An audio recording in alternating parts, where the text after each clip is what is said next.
I think Faherty is really special because it is family led and the family is very focused on sustainability and social impact. Um, and I guess going back to the beginning, Faherty's first product launched in 2013, and it was a men's swim short. That was the first product they ever made, and it was made of recycled polyester. So from the start, Mike Faherty, who is a co-founder and the creative director, has been, focused on using lower impact materials. And this has trickled through our entire product assortment.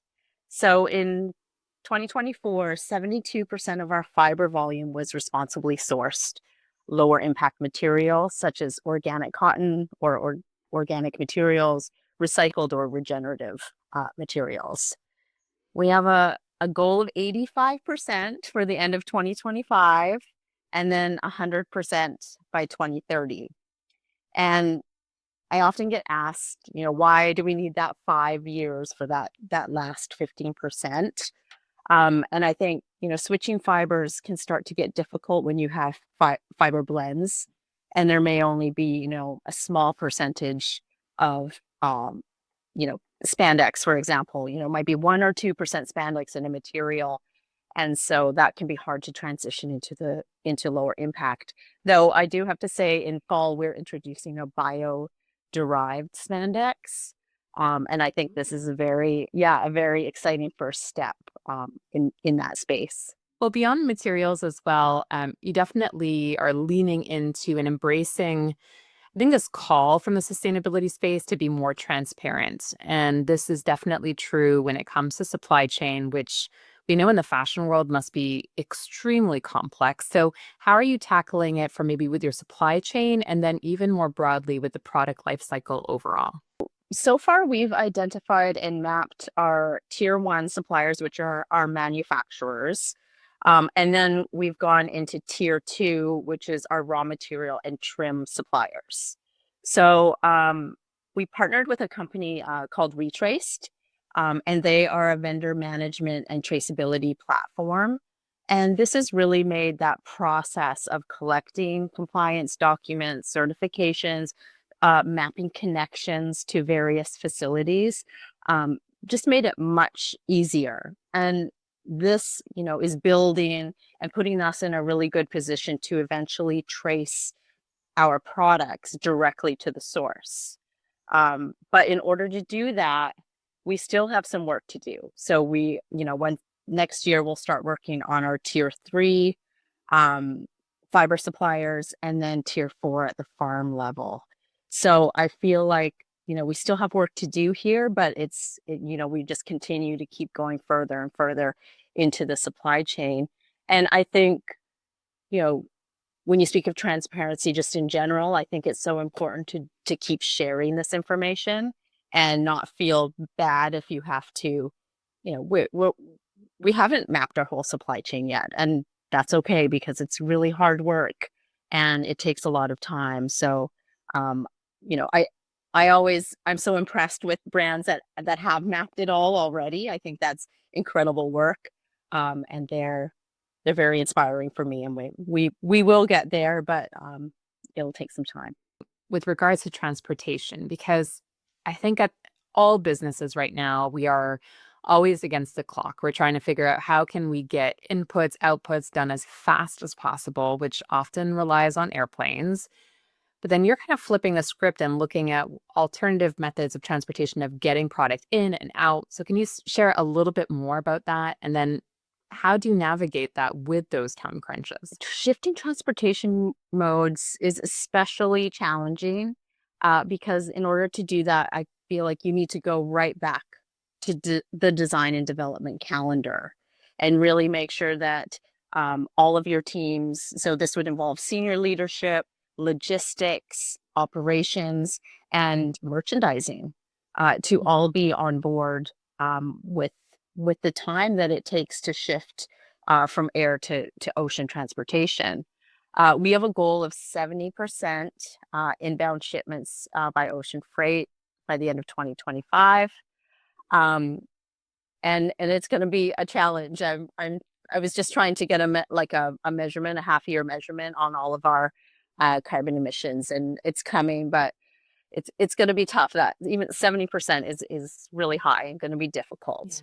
Um, and then, like you said, there's all those challenges of the unknown. Like, if there's a late material, if there's a late zipper, if there's, it could come down to this very small thing that can really shift your production schedule and your delivery schedule. But for us, shifting this is key to lowering our overall carbon emissions. So we've made it a priority. Another area of focus is certainly that of circularity. And I know that Faherty has a number of really interesting programs in place. Could you share a bit more about what you have going on there in terms of circularity? At Faherty, we approach circularity in a few ways. So, beginning at the concept, and as I mentioned, we have a goal to use quality and lower impact fibers. So that's really where we start.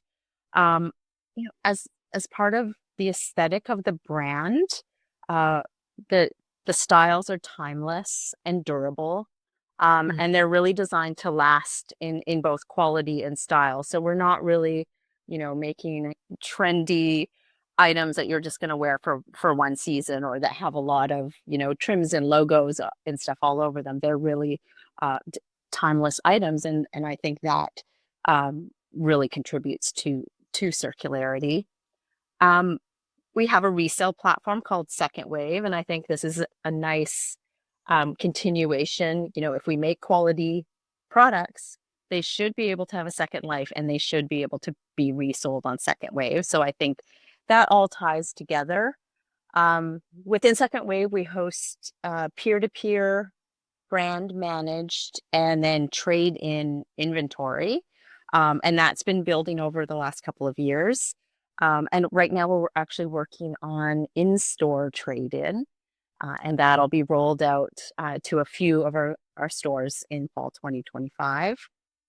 And then the last thing, really exciting part, is that we try to work with innovators in the space. So we recently hosted 2 in-store repair and alteration pop-ups at our flagship, our Madison store, with a New York-based company called Alternew.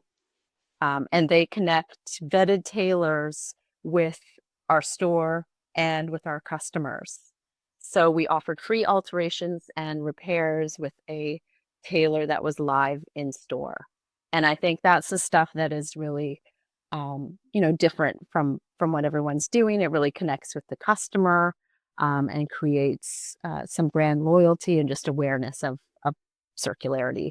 And it kind of flips this notion on its head that if you're going to be sustainable, you can't necessarily grow. It seems like you've managed to strike a balance between the two.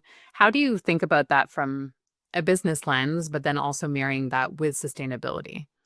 Fairly has always prioritized quality over quantity. And this really creates, loyal customers. But it also ensures that our products will have a second life, as I mentioned before. And we are really leaning into our resale platform, Second Mm. Wave. We want it to become a larger percentage of our revenue, and we're really, putting resources and building out that program. Uh, we also make it a priority to promote mindful consumption. So educating our consumer about our responsible sourcing practices, all about Second Wave, about pre-loved product. And we do this on our website, through our social media, and then in-store events, which can reach a lot of customers in our store communities. Um, and then lastly, as I said, innovating in product and technology, working with those new suppliers, and trying to do something new and exciting, and just move the needle forward in that way.